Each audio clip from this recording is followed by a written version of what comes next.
In today's video, I'm going to teach you how to add a property in Ownerrez. To get started, open Ownerrez and make sure you're on the main dashboard. Once you're inside the platform, look over to the left-hand side of the screen. This is where you'll find the main navigation menu, which gives you access to the different sections of your account.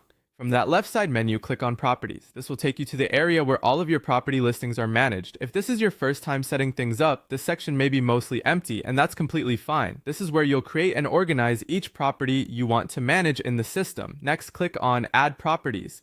This opens the setup options for creating a new listing. Since Ownerrez may give you more than one way to add properties, choose the option for one property. This is the right choice when you're entering a single property manually, and it keeps the setup process simple and straightforward. Now you can begin entering the details for the property. First, add the property name. This should be a clear name that helps you easily recognize the listing later. For example, many users choose something descriptive based on the home, unit, or location. A good property name can make it much easier to stay organized, especially if you plan to add more listings in the future. After that, enter the location of your property.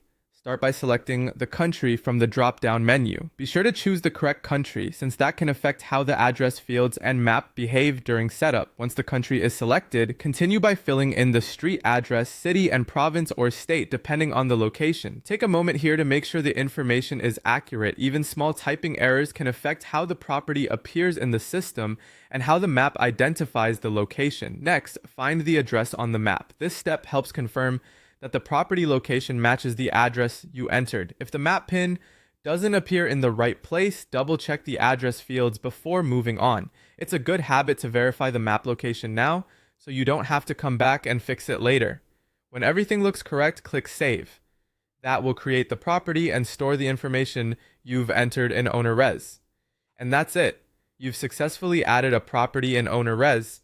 If you're adding more listings, you can repeat the same process for each one, keeping your property names and address details consistent for easier management later on.